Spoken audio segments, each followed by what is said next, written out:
வணக்கம் Kaverians. Share market index அப்படியே குறைஞ்சிட்டே போயிட்டுருக்கு அண்ட் சிவியர் ஃபால் கூட நேற்று பார்த்தோம். இந்த டைமில் நம்ம என்ன பண்ணுறது, எப்படி நம்மளோட அப்ரோச் இருக்கணும் டு த ஷேர் மார்க்கெட், எந்தெந்த கம்பெனிஸ்லாம் இப்போ பார்க்குறது, இல்லாட்டா எந்த செக்டார்ஸை பற்றி நம்ம இப்போ ஸ்டடி பண்ணி வச்சுக்கிறது அப்படிங்கிறத பேசுகிறதுக்கு தான் இன்றைக்கி வந்திருக்கேன். என்னுடைய ஆல் டைம் ஃபேவரட் எப்படின்னா வேல்யூ ஸ்டாக்ஸ் அப்படின்னு சொல்லுவேன். For example companies like HDFC AMC இல்லாட்ட டாட்டா இன்வெஸ்ட்மெண்ட்ஸ். இந்த கம்பெனிஸ் எல்லாமே எப்பொழுதுமே ஷேர் மார்க்கெட்டை டிபெண்ட் பண்ணி தான் இருக்குது. ஷேர் மார்க்கெட் நல்லா ஆக்டிவாக இருக்கிறப்ப, இன்கேஸ் ஆஃப் HDFCலாம் எடுத்துட்டிங்கன்னு வச்சுக்கோங்களேன், நிறைய ஃபண்ட் ஃப்ளோ இருந்துக்கிட்டே இருக்கும். அதனால் இவங்களோட அசெட் அண்ட் மேனேஜ்மெண்ட் இன்க்ரீஸ் ஆகிட்டே இருக்கும். அண்ட் பிகாஸ் அந்த ஃப்ளோ ஆஃப் ஃபண்டு இருக்கிறனால இவங்களுடைய கலெக்ஷனும் பெட்டராக இருக்கும். தட் இஸ் AMC எப்பொழுதுமே அவங்க இந்த இன்வெஸ்டர்ஸ் என்ன மெயினாக வாங்குவாங்கன்னா த எக்ஸ்பென்ஸ் ரேஷியோ அப்படின்னு சொல்கிறோம் பாருங்கள், அதுதான் அவங்களுடைய மெயின் இன்கமாக இருக்கும். அது க்ரோ ஆகிட்டே இருக்கும். So when the share market ரொம்ப ஆக்டிவாக இருக்குது அப்படின்னா இவங்களுடைய அந்த இன்கமும் ட்ரெமெண்டஸாக இன்க்ரீஸ் ஆகிட்ருக்கும். இப்போ கூட few days back HDFC AMC அவங்களோட ரிசல்ட்ஸ் பப்ளிஷ் பண்ணியிருக்காங்க. I think very good results அப்படின்னு தான் சொல்லணும். நம்ம நத்திங் சர்ப்ரைசிங். ஏன்னா இவங்களுடைய இப்போ டோட்டல் இண்டஸ்ட்ரி இன்ஃப்ளோ பார்த்திங்கன்னா and the asset and management பார்த்திங்கன்னா நியர்லி அபவுட் 69 lakh crores இருக்குது. இவங்க the second best mutual fund அப்படின்னு சொல்லணும். அதனால் இவங்களுடைய பர்ஃபார்மன்ஸும் பெட்டர் தான் இருக்கும். இவங்களுடைய ஷேர் கூட பார்த்திங்கன்னா அபவுட் 4,600 700 அப்படின்னு போனது இப்போ கரெக்டாக அபவுட் 4,000 rupees கிட்டே இருக்குது. ஸோ இந்த கரெக்ஷன் எவ்வளோ நாள் இருக்கும்னு நம்ம சொல்ல முடியாது. பட் இந்த கம்பெனியை இப்போ ஃபோக்கஸ் பண்ணி ஸ்டடி பண்ணி வச்சுக்கிட்டோம் அப்படின்னா ஒரு ஆப்பர்ச்சுனிட்டி கிடைக்கும் போது வி கேன் இன்வெஸ்ட் அப்படின்னு நான் ஃபீல் பண்ணுறேன். இந்த மாதிரி நிறைய கம்பெனிஸ் இருக்குங்க ஷேர் மார்க்கெட்டில். ஈவன் அந்த டாட்டா இன்வெஸ்ட்மெண்ட் எடுத்துட்டிங்கன்னா அது கூட ஒரு மியூச்சுவல் ஃபண்ட் மாதிரி தான் it is getting operated, though அதை classified as a holding company அப்படிங்கிறனால. ஸோ இந்த மாதிரி கம்பெனிஸ் ஃப்ரம் எஸ்பெஷலி அந்த டாட்டாவோட ஸ்டேபிள்லேருந்து வந்ததுனால இந்த கம்பெனியும் நம்ம எக்ஸாமின் பண்ணி வைக்கிறது நல்லது.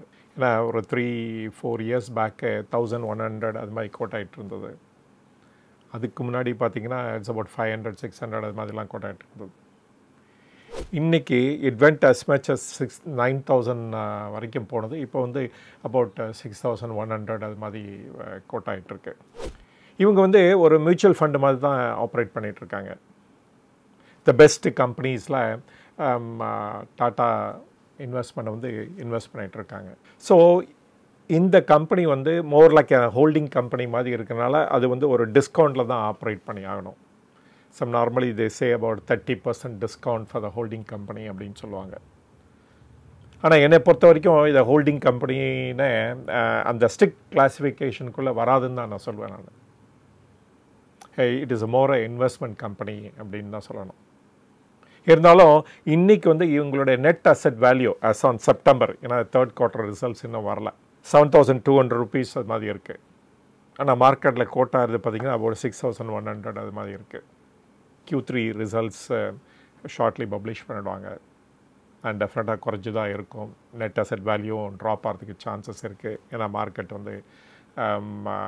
ஒரு 2 மாதமாகவே விலை குறைஞ்சிட்டு தான் இருக்குது. ஸோ இந்த கம்பெனியை எக்ஸாமின் பண்ணுங்கள். அண்டு இந்த கம்பெனியும் ஒரு லாங் டேர்மில் ஹோல்ட் பண்ணிகிட்டு இருந்தோம்னா கூட it gives a fantastic return அப்படின்னு தான் சொல்லணும். இந்த இதில் இப்போ இந்த results of the HDFC AMC என்னன்னு பார்த்துக்கலாம். Revenue from operation, that is the expense ரேஷியோன்னு லெவி பண்ணுறாங்களே அந்த கலெக்ஷன் பேசிக்லி இந்த குவார்ட்டரில் 934 crores and operating expenses 187 crores. Normally என்னவா இருக்கும் அப்படின்னா அந்த டிஸ்ட்ரிபியூட்டர்ஸோட கமிஷன், அட்வர்டைஸ்மெண்ட் எக்ஸ்பென்சஸ் அண்டு ஒரு ஃபண்ட் ஹவுஸ்னால் நிறைய பேர் எம்ப்ளாய் பண்ணியிருப்பாங்க. ஸோ அவங்களுடைய சேலரி அதுதான் இவங்களுடைய மெயின் எக்ஸ்பென்சஸாக இருக்கும் normally. Then the profit before tax is 840 crores. ட்ரெமெண்டஸாக க்ரோ ஆகிருக்கு. Compared to year on year பார்த்திங்கன்னா நிலை 32% க்ரோ ஆகிருக்கு. அண்ட் நெட் ப்ராஃபிட்டை 642 crores, அது 31% க்ரோத். ஸோ இது வந்து வெரி நார்மல். இந்த 30-31% இந்த மாதிரி கம்பெனிஸுக்கு வந்து வெரி நார்மல். அதனால தான் இவங்களோட டிவிடெண்ட் கூட பார்த்திங்கன்னா நியர் அபவுட் 70 rupees கொடுக்குறாங்க டிவிடெண்ட். தி அசெட் அண்டர் மேனேஜ்மெண்ட் பார்த்திங்கன்னா நியர்லி அபவுட் 7,87,400 crores வச்சுருக்காங்க. நார்மலி ஈக்விட்டி தான் நிறைய இருக்கும். அதனால் அதில் வந்து நியர்லி 51% வந்து ஈக்விட்டியில் இருக்குது. 4,78,200 crores. So whenever the share market வந்து நல்லா இருக்கிறப்ப இது வந்து இதோட பர்ஃபார்மன்ஸ் வந்து பெட்டராக இருக்கும் அண்ட் பெட்டராக தான் போயிட்டுருக்கும். ஆனால் இந்த மாதிரி கம்பெனியை எப்போ ஸ்டேக் எடுக்கணும் அப்படின்னா when the market is down and out அப்படின்னு இருக்கிற டைமில் தான் இந்த மாதிரி கம்பெனிஸை நம்ம போர்ட்ஃபோலியோவில் வாங்கணும். இப்போ மார்க்கெட் டிக்ளைன் ஆரம்பிச்சிருச்சு. நியர்லி 2-3 months அதே மாதிரி தான் போயிட்டுருக்கு. நம்மளுடைய Q3 ரிசல்ட்ஸ் அது மெனி கம்பெனிஸ் இது மாதிரி தான் இருக்க போகுது. அண்ட் பட்ஜெட் ஆல்சோ பெரிய லெவலில் ஒரு சர்ப்ரைஸும் இருக்காது அப்படின்னு தான் நான் ஃபீல் பண்ணுறேன். டாக்ஸஸ் எஸ்பெஷலி அந்த ஜிஎஸ்டி சைடு வந்து பட்ஜெட்டில் டிட்டர்மைன் பண்ணுறதில்ல. அது வந்து ஜிஎஸ்டி கவுன்சிலில் தான் டிசைட் ஆகும். ஸோ நார்மலி பட்ஜெட் வந்து ஒரு நான் ஈவெண்ட்டாக தான் இருக்க போகுது. எக்ஸப்ட் அந்த பாலிசி ப்ரொனவுன்ஸ்மெண்ட்டு இல்லாட்ட அது இண்டிவிஜுவல் இன்கம் டேக்ஸ் டிங்கரிங் பண்ணுறதுக்கு தான் அது ஃபோரமாக இருக்குது ஆக்சுவலாக.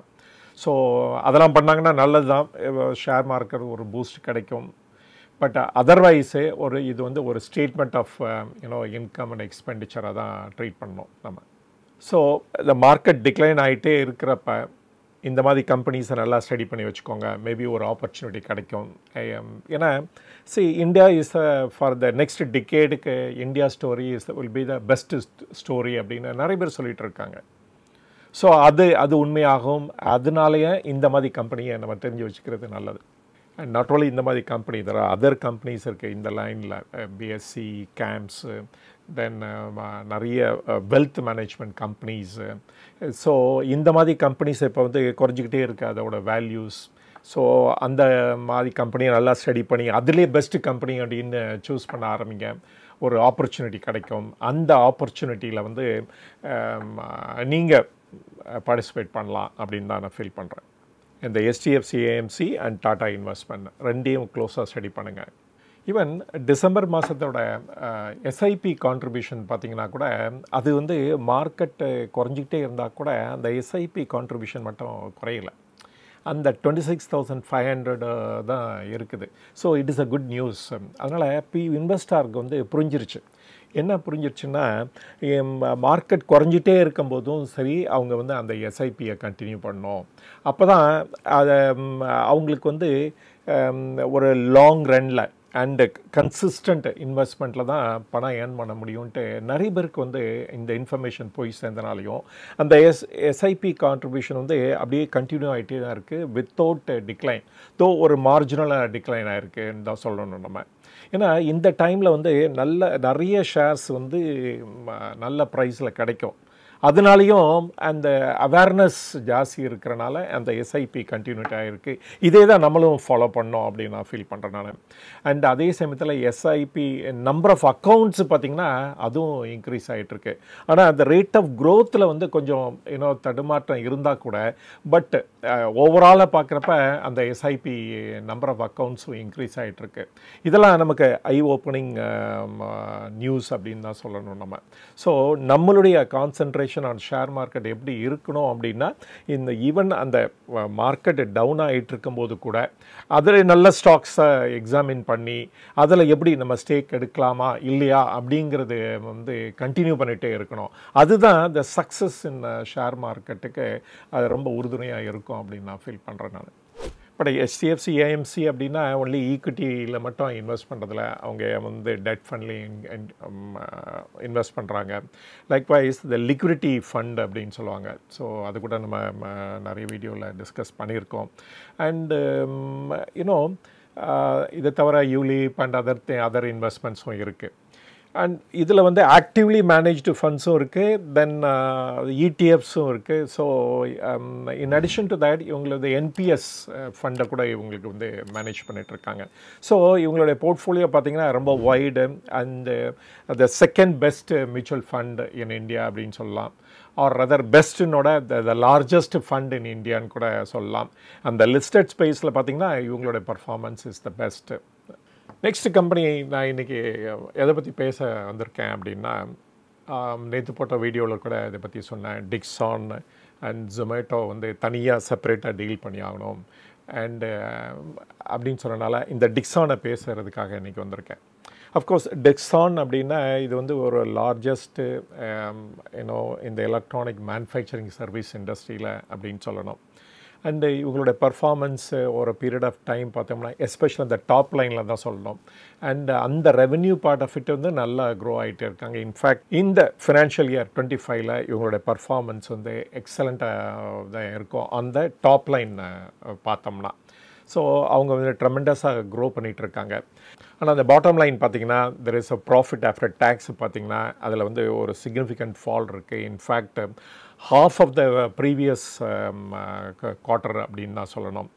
அண்ட் இப்போ ரிசல்ட்ஸை பார்க்கலாம். ரெவென்யூ வந்து 10,454 crores அகெயின் ரெவென்யூவில் ஃபால் இருக்குது.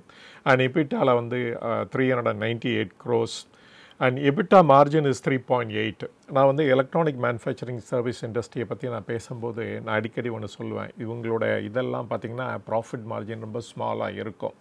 ஏன்னா இவங்க பண்ணுறது எல்லாமே கான்ட்ராக்ட் மேனுஃபேக்சரிங் தான். ஏதோ ஒரு கம்பெனிக்கு எதர் வந்து இட் மேபி மோட்ரோலாக இருக்கலாம் அந்த செல்ஃபோன் சைடில், ஆர் விவோவாக இருக்கலாம், இல்லாட்டா ஒரு ரெஃப்ரிஜிரேட்டர் பண்ணுறதுக்கு சாம்சங்கோட டைப் பண்ணியிருக்கலாம். ஸோ அவங்க வந்து அந்த எல்லா மெட்டீரியல் எவ்ரிதிங் கொடுத்துருவாங்க. நீங்கள் மேனுஃபேக்சர் பண்ணி அண்ட் சம் வேல்யூ அடிஷன் பண்ணி அவங்ககிட்ட திருப்பி கொடுத்துருவீங்க. இது வந்து இவங்களுடைய மெயின் ஜாபாக இருக்கும். தட் இஸ் ஒரிஜினல் எக்யூப்மெண்ட் மேனுஃபேக்சருக்காக பண்ணுற இதுதான் இவங்களுடைய மெயின் போர்ட்ஃபோலியோ. பட் இதை தவிர certain areas like washing machine அந்த மாதிரியில் வந்து இவங்களே டிசைன் பண்ணி இவங்களே ப்ரொக்யூர் பண்ணியும் மேனுஃபேக்சர் பண்ணுறாங்க. அதுவும் வந்து ஒரு இம்பார்ட்டன்ட் செக்மெண்ட்டாக இருக்குது இவங்களுடைய பிஸ்னஸில். ஸோ இவங்க வந்து பேசிக்கலி ஒரு கான்ட்ராக்ட் மேனுஃபேக்சராக இருக்கிறனால இவங்களோட profit margin that is EBITDA margin பார்த்திங்கன்னா இந்த டைமில் 3.8% இருக்குது. அண்ட் நெட் ப்ராஃபிட் பார்த்திங்கன்னா ஒரு 2.1% அது மாதிரி தான் இருக்குது. ஏன்னா இந்த வேல்யூ அடிஷன் இவங்க பண்ணுறது வந்து இந்தியாவில் வந்து ரொம்ப குறைச்சும் இருக்குது வேறு. ஸோ அஸ் லாங் அஸ் இவங்க கான்ட்ராக்ட் மேனுஃபேக்சராக இருக்கிற வரைக்கும் இவங்க டாப் லைன் தான் வில் டிட்டர்மைன் இவங்களோட எவ்வளோ ப்ராஃபிட்டபிலிட்டி ரீச் ஆவாங்க அப்படிங்கிறத.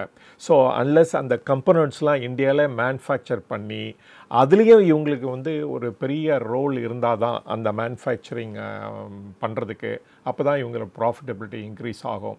அண்ட் இது வந்து யூனிவர்சல் எல்லா எலக்ட்ரானிக் மேனுஃபேக்சரிங் கம்பெனி அப்படின்னு சொல்லலாம். பட் ஆனால் இதில் என்ன விதி விலக்கு அப்படின்னு பார்த்திங்கன்னா இந்த ரூம் ஏர் கண்டிஷனர்ஸ் இருக்குது பாருங்கள், இதில் வந்து திங்ஸ் ஆர் பிகமிங் டிஃப்ரெண்ட். இன்றைக்கி இன் 2019 இருந்த ஸ்டோரி வந்து இஸ் என்டையர்லி டிஃப்ரெண்ட். அப்போ வந்து நியர்லி நம்ம வந்து 80% ஆஃப் த ஏர் கண்டிஷனர்ஸ் ரெக்குவயர்மெண்ட்டை நம்ம இம்போர்ட் பண்ணிகிட்டு இருந்தோம். அண்ட் ஒன்லி 20% தான் இந்தியன் கம்பனண்ட்டாக இருந்தது. இன்றைக்கி வந்து பார்த்திங்கன்னா 60% ஆகிடுது. தட் இஸ் வித்தின் ஒரு 4-5 இயர்ஸில் பார்த்திங்கன்னா growth is to 60% of the components. அது வந்து 80% ஆக போகுது in another 3 years time. That is by 2029 வந்து we are touching about 80%. That means என்னென்னா அந்த ஏர் கண்டிஷனுக்கு வாங்குகிற compressor, motors and other important things எல்லாமே இந்தியாவிலே மேனுஃபேக்சர் பண்ண ஆரம்பிச்சிட்டாங்க அப்படின்ட்டு. ஸோ இந்த இதில் ஃபோக்கஸ் பண்ணுற அத்தனை கம்பெனியும் will do well. And like Blue Star, Voltas and PG Electroplast அந்த மாதிரி கம்பெனிஸ்லாம் பிகாஸ் இண்டிஜினைசேஷன் பெட்டராக இருக்கிறனால இவங்களுடைய ப்ராஃபிட்டபிலிட்டியும் பெட்டராக ஆகும் இன் ஃபியூச்சர் இயர்ஸ் அப்படின்னு சொல்லலாம். அதே சமயத்தில் நம்ம எக்ஸ்போர்ட் ஃப்ரண்ட்டில் கூட இந்த ரூம் ஏர் கண்டிஷனர்ஸ் நிறைய பண்ண ஆரம்பிச்சிட்டோம். இந்த டிக்ஸான் எடுத்துட்டிங்கன்னா இவங்களும் ஒரு some segment of the business வந்து இந்த லைன்லேயும் இருக்குது. அஃப்கோர்ஸ் இவங்களுடைய டாப் பிஸ்னஸ்ன்னு பார்த்திங்கன்னா செல்லுலார் செல்லுலர் ஃபோன் தான், அதுதான் வந்து நிறைய பண்ணிகிட்ருக்காங்க. And with a joint venture with Vivo and other companies, Motorola and you can name எந்த கம்பெனி சொன்னாங்களோ அவங்களோட ஒரு டைப் பண்ணி வச்சுருக்காங்க. அண்ட் நியூ ஃபெசிலிட்டி கூட இப்போ நொய்டாவில் வந்து ஆரம்பிச்சிருக்காங்க. இவங்களுடைய செக்மெண்ட் இது பார்த்திங்கன்னா ஒரு 4 செக்மெண்ட் சொல்லலாம். ஒன்று is consumer electronics, then lighting products, then home appliances and mobile phones. இதுதான் இவங்களுடைய மேஜர் 4 செக்மெண்ட்ஸு. அதில் அஃப்கோர்ஸ் மொபைல் செக்மெண்ட் தான் நியர்லி அபவுட் ஆல்மோஸ்ட் 90% அவங்களுடைய டர்ன் ஓவர் வந்து இந்த மொபைல் செக்மெண்ட் தான் கேப்சர் பண்ணியிருக்கு. அண்டு த நெக்ஸ்ட் வந்து இந்த கன்சியூமர் எலக்ட்ரானிக்ஸ், இந்த TVs and refrigerators or other equivalent திங்ஸ்லாம் பாருங்கள், அது வந்து அந்த கன்சியூமர் எலக்ட்ரானிக்ஸில் வரும். ஹோம் அப்ளையன்சஸில் நீங்கள் வந்து ரெஃப்ரிஜரேட்டர், தென் வாஷிங் மிஷின் அதெல்லாம் கொண்டாடலாம். இதில் வந்து இவங்க வந்து மோர் ஆஃப் அன் ஓடிஎம் இதில் வந்து ரொம்ப ஆக்டிவாக இருக்காங்க. இவங்களே டிசைன் பண்ணி ப்ரொக்யூர் பண்ணி சப்ளை பண்ணுறாங்க. யாருக்கு அப்படின்னா, யார் வந்து எந்த பிராண்டுக்கு ஒர்க் பண்ணுறாங்களோ அவங்களுக்கு அதை அந்த அவங்களுடைய நேம் போட்டு they sell it. ஏன் வந்து இந்த எலக்ட்ரானிக் மேனுஃபேக்சரிங் சர்வீஸை நான் அடிக்கடி எடுத்து பேசுகிறேன் அப்படின்னு பார்த்தீங்கன்னா, இந்த இண்டஸ்ட்ரிக்கு ஒரு கிரேட் பொட்டென்ஷியல் இருக்குது ஃபார் க்ரோத். ஏன்னா இப்போ பிஎல்ஐ ஸ்கீம் வந்து ஒன்லி ஃபார் டொமஸ்டிக் மேனுஃபேக்சரிங் தான் கொடுக்குறாங்க. ஆனால் இந்த பிஎல்ஐ ஃபார் கம்பனண்ட்ஸுக்கும் வெகு விரைவாக வந்து கவர்மெண்ட் வந்து கன்சிடர் பண்ண போகிறதான்ட்டு நியூஸ் ஐட்டமில் வந்துட்டுருக்கு. அதனால் அந்த இது வந்து இந்த பட்ஜெட்லேயோ இல்லாட்ட லிட்டில் லேட்டரோ அனௌன்ஸ்மெண்ட் வந்துச்சுன்னா இந்த கம்பனண்ட்ஸும் இந்தியாவிலே மேனுஃபேக்சர் பண்ணுறதுக்கு கிரேட்டர் சான்சஸ் இருக்குது. அதனால வந்து இந்த கம்பெனிஸ்லாம் இவங்களோட ப்ராஃபிட்டபிலிட்டி இம்ப்ரூவ் ஆகும். Along with top line that is revenue increase ஆகிறதுக்கு சான்சஸ் இருக்குது. அதனால தான் இந்த மாதிரி கம்பெனிஸ் நம்ம அடிக்கடி பேசுகிறோம். ஸோ இந்த கம்பெனியும் இந்த டைமில் பார்த்து ஸ்டடி பண்ணி வச்சுக்கிறது ரொம்ப நல்லதுன்னு நினைக்கிறேன். இதோட பிஇ வந்து ரொம்ப ஹையாக இருந்தாலும் அண்டு அதோட வேல்யூவேஷன் கூட நான் கொடுத்துருக்கேன், நான் இங்கே பார்க்கலாம். அண்டு இன்றைக்கி வந்து எஸ்டிமேட்டட் வேல்யூவேஷன் பார்த்திங்கன்னா 115 times. அஃப்கோர்ஸ் இது வந்து ரொம்ப ஹை வேல்யூவேஷன் தான் for a company with a small profit margin இருக்கிறவங்களுக்கு. ஸோ இதெல்லாம் ஸ்டடி பண்ணி வச்சுக்கோங்க. ஒரு ஆப்பர்ச்சுனிட்டி கிடைச்சாலும் கிடைக்கும் to make a stake in this company அப்படின்னு ஃபீல் பண்ணுறேன். ஸோ இந்த தருணத்தில் நான் என்ன சொல்ல விரும்புகிறேன் அப்படின்னா, நிறைய ஸ்டாக்ஸை பற்றி நான் பேசியிருக்கேன். இது அத்தனையுமே ஒரு எஜுகேஷன் பர்பஸுக்காக சொல்லப்பட்டது தான். நீங்கள் வந்து இந்த கம்பெனியில் ஸ்டேக் எடுக்கணும் அப்படின்னா ஒரு செபி ரிஜிஸ்டர்டு அட்வைசர்கிட்ட ஒப்பீனியன் வாங்கிட்டு ஸ்டேக் எடுத்துக்கலாம். நீங்கள் வந்து என்னோட இன்ட்ராக்ட் பண்ணணும்னு நினச்சிங்கன்னா Cauvery Business.inங்கிற வெப்சைட்டில் போய் நீங்கள் மெம்பர் ஆகிட்டிங்கன்னா எவ்ரி சாட்டர்டே அட் 11 o'clock நீங்கள் என்னோட இன்ட்ராக்ட் பண்ணலாம். அண்டு இந்த வாரம் வந்து என்ன டாபிக் டிசைட் பண்ணியிருக்கோம் அப்படின்னா, தென் ட்ரம்ப் பாலிசி அதோட impact on Indian share market, அதுதான் இம்பார்ட்டன்ட் டாபிக். அண்ட் அதே சமயத்தில் எலக்ட்ரானிக் மேனுஃபேக்சரிங் சர்வீஸ் இண்டஸ்ட்ரிலாம் எப்படி பண்ண போகுது, வாட் இஸ் அ ஃப்யூச்சர் அவங்களுக்கு இருக்குது அப்படிங்கிறதையும் இந்த வாரம் வந்து டிஸ்கஸ் பண்ண போகிறோம். நீங்கள் இன்ட்ரெஸ்டடாக இருந்தீங்கன்னா இந்த காவேரி பிஸ்னஸில் மெம்பர் ஆகி என்னோட இன்ட்ராக்ட் பண்ணலாம். ஸோ இது வரைக்கும் உங்கள் பொன்னான நேரத்தை எனக்காக ஒதுக்கினதுக்கு ரொம்ப நன்றி. வணக்கம்.